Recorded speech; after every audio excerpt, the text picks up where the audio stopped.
Hello, I'm here to talk about the hat of the month for May, which is the Edgewick hat. And so Julie actually knit this hat. She buys them every month and she does the hat of the month. And she brought it into work one day because she was having a problem. I think she had finished knitting the hat and she found that it was quite small. And not tam shaped, as you can see from the photos. It's supposed to be tam shaped. I thought maybe some blocking would help it, but it was actually quite small and did not have this this tam shape at all. Okay, so I just wanted to take a little moment to go over maybe some of the uses of Ravelry in this case if you're having a problem with a pattern. Ravelry can be really useful in troubleshooting. So I'm just going to bring you over there and we will take a look. Okay, so here we are in Ravelry. So this is the home page. So I'm just going to type in the Sedgwick hat.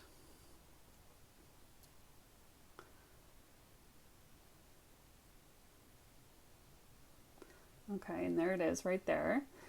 And so one of the things that we talked about was, of course, needle size. You want to make sure you have the right needle size. And she was using the yarn that the pattern called for, of course. So that wasn't the issue. The other thing that's listed on the pattern page is the gauge. So gauge is essentially yarn size plus needle size equals fabric that you get. So if you use the needles they suggest with the yarn they suggest, you should get a hat that works out as designed. But not everybody has the same gauge. I might knit more tightly, you might knit more loosely. So that's why it's a good idea if you are a newer knitter or you just don't like taking chances to do a gauge swatch to ensure that you're using the right size needles. If you choose to do a gauge swatch for a hat, the best, most accurate way to do a gauge swatch for a hat would be to knit in the round, because that's the way the hat is going to be knit. But if you're a more experienced knitter, like Julie, she just wanted to dive in and knit the hat, and it's a bulky weight hat. When she had to frog it, she wasn't too stressed about it. She'll just knit something else with it. But gauge is definitely something to consider. The other thing is if the designer has a different, maybe the designer is a looser or tighter knitter as well. Most designers will have test knitters. So with most patterns, you can assume that a few people have knit the pattern before it's been published. But that's definitely something that there can be some variation in when you are about to knit a pattern. If you look at the side here, on the right side, 16 projects. 16 people have knit this hat. So I'm going to click on that.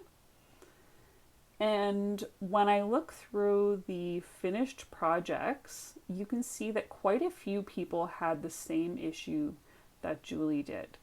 So like this person here, their hat is quite small and tight.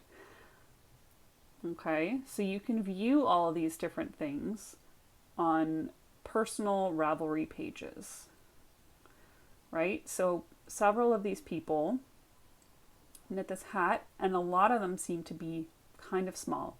A couple of them look like they could be blocked to have the beret shape, like this one here does have some slouchiness. So I think if this person blocked their hat, they would probably get the right shape. I think there was another one down here. Yeah, this one seems like they were able to get they were able to block it. Yeah, so not a lot of people have knit this hat, and I would say maybe at least half of them came out very similar to the problem that Julie was having. So that to me tells me that either there's an issue with the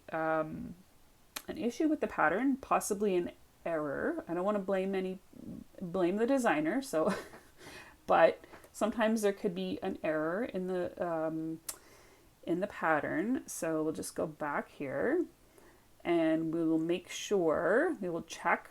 Sometimes there will be, if there's an errata, they will put it in this lower area here. Okay. So I don't see an errata. Okay. The other thing we can also check is comments at the top here. Okay.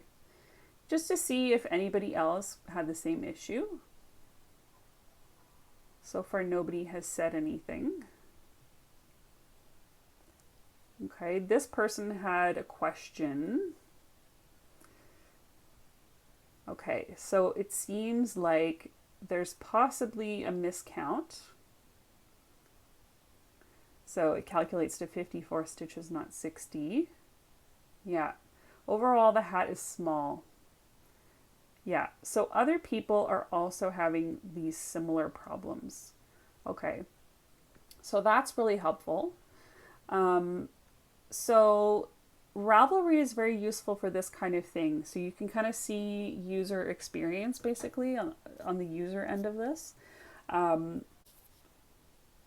other thing you can do, if you don't find the answers you're looking for, you can contact the designer in a lot of cases. So I'm going to click on the designer's name. So this is a hat designed for Kelbourne Woolens by Courtney Kelly. So her name is right under the name of the hat. So we're going to click on that. And so you're going to look at the information here. My username is Courtney Kelly. I'm going to click on her username. And so I'm just reading down here, there's a message button at the top, so it says you can message them there, but down here, she requests that if you have any questions, you can email her. So that would be one route if you have some questions that you don't find your answers to. Definitely check the designer's profile. Some of the designers also have forums, so that's another possibility. So down here, excuse me, it says join me in my Ravelry group. So that's another avenue you can go to where you can ask questions specifically about different patterns. Different designers will have, they may be more or less active in their groups. But these are really good places to find, similar to our fabrication social group, you'll find people who want to chat about patterns, want to chat about, problem solving, and here's the discussion group. So you may find an answer in there and you may be able to ask a question there. So that's another route you can try. Yeah, so I hope that was helpful. As always, if you are having trouble with a pattern or a project, you're welcome to come in and we can try to help you out. And happy knitting!